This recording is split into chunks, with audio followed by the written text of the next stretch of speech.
नमस्कार दोस्तों, आप सभी का हार्दिक स्वागत है। सर्वपितृ अमावस्या की कथा।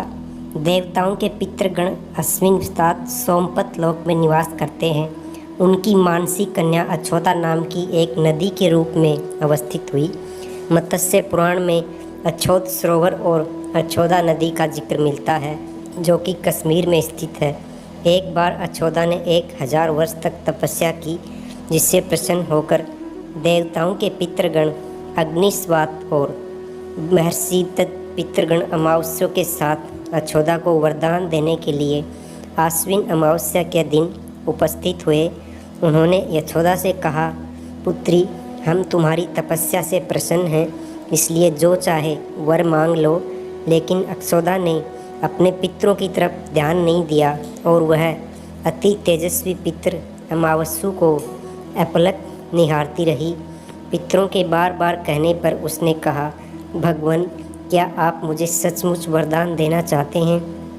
इस पर पितृ अमावस्या ने कहा, अक्षोदा, वरदान पर तुम्हारा अधिकार सिद्ध है, इसलिए निसंकोच कहो। अक्षोदा ने कहा, यदि आप मुझे वरदान देना चाहते हैं तो मैं तत्क्षण आपके साथ रमण कर आनंद लेना चाहती हूँ। अक्षोदा के इस तरह कहे जाने पर सभी पितृ क्रोधित हो गए। उन्होंने अक्षोदा को श्राप दिया कि वह पितरलोक से पतित होकर पृथ्वीलोक पर जाएगी। पितरों के इस तरह श्राप दिए जाने पर अक्षोदा पितरों के पैरों में गिरकर रोने लगी। इस पर पितरों को दया आ गई। उन्होंने कहा कि अक्षोदा, तुम पतित योनि में श्राप मिलने के कारण मत्स्य कन्या के रूप में जन्म लोगी। पितरों ने आगे कहा कि भगवान ब्रह्म ने ऋषि वंशज पाराशर तुम्हें पति रूप में प्राप्त होंगे। तुम्हारे गर्भ से भगवान व्यास जन्म लेंगे। उसके उपरांत भी अन्य दिव्य वंशों में जन्म लेते हुए तुम श्राप मुक्त होकर पुनः पितरलोक में वापस आ जाओगी। पितरों के इस तरह कहे जाने पर अक्षोदा शांत हुई।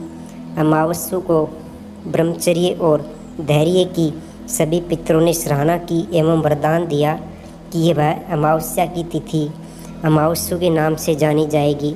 जो प्राणी किसी दिन श्राद्ध न कर पाए, वह अमावस्या के दिन श्राद्ध तर्पण करके सभी बीते 14 दिनों का पुण्य प्राप्त करते हुए पितरों को तृप्त कर सकते हैं।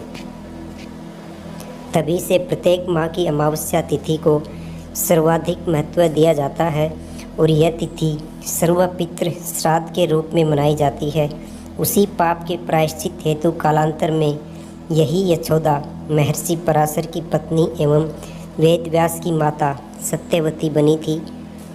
तत्पश्चात समुद्र के अंशभूत शांतनु की पत्नी हुई और 2 पुत्र चित्रांगद तथा विचित्रवीर्य को जन्म दिया था। इन्हीं के नाम से कलयुग में अष्टका श्राद्ध मनाया जाता है।